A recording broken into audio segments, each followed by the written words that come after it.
جنت میں داخل ہونے کے 6 آسان راستے۔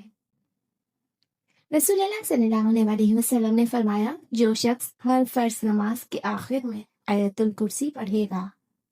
اسے موت کے سوا کوئی چیز جنت میں داخل ہونے سے نہیں روکے گی۔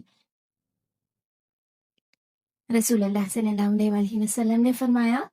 جو اللہ تعالیٰ سے 3 بار جنت مانگتا ہے تو جنت کہتی ہے، اے اللہ اسے جنت میں داخل کر دے،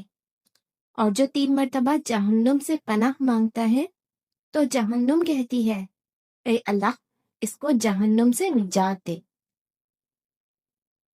آپ صلی اللہ علیہ وسلم نے فرمایا،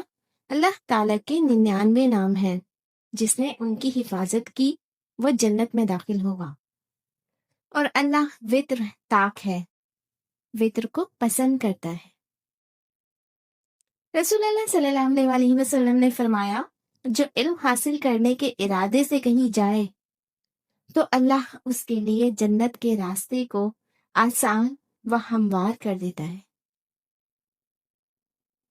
نبی کریم صلی اللہ علیہ وسلم نے فرمایا کہ جس نے ٹھنڈے وقت کی 2 نمازیں وقت پر پڑھیں، فجر اور عصر،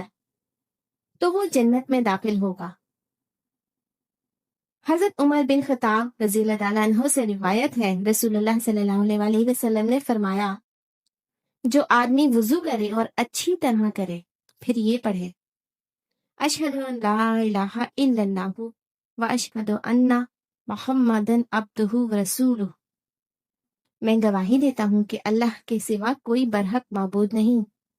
اور میں گواہی دیتا ہوں کہ محمد صلی اللہ علیہ وسلم اس کے بندے اور رسول ہیں، اس کے لیے جنت کے 8 دروازے